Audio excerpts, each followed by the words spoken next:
With skilled hands, Sridhar meticulously shapes the clay on an electric wheel, turning it into intricate creations. He is one of the many potters in Bevur village, nestled in Karnataka's Ramanagara district, who rely on pottery to sustain their livelihood.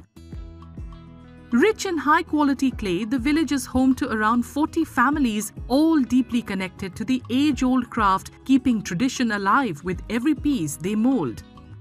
ಸುಮಾರು ಒಂದು 50 ಮನೆ ನಮ್ಮ ಬೇವೂರು ಗ್ರಾಮದಲ್ಲಿ ವಾಸವಿದ್ದೀವಿ.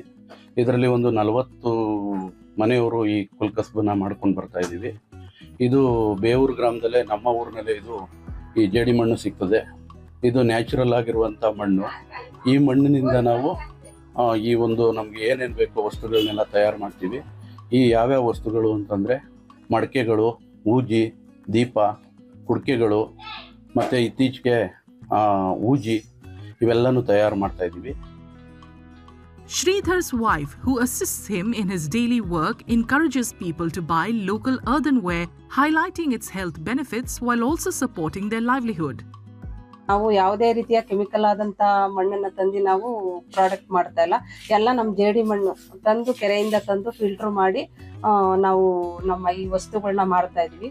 ಮಡಕೆಗಳು ಮತ್ತೆ ಕುಡಿಕೆಗಳು, ದೀಪಗಳು, ಮಣ್ಣಿನ ಹಣತೆಗಳು ಎಲ್ಲಾನು ಮಾಡ್ತಾ ಇದೀವಿ. ಎಲ್ಲರೂ ಇದನ್ನ ತಗೊಂಡು, ಯಾಕಂದ್ರೆ ಬೇರೆ ಇಂಡಿಯನ್ ಕಲ್ಚರ್ ಯಾರು ಉಪಯೋಗಿಸ್ತಾ ಫಾರಿನ್ ಎಲ್ಲ ನೋಡ್ಕೊಂಡು ಯೂಸ್ ಮಾಡ್ತಾ ಇದಾರೆ.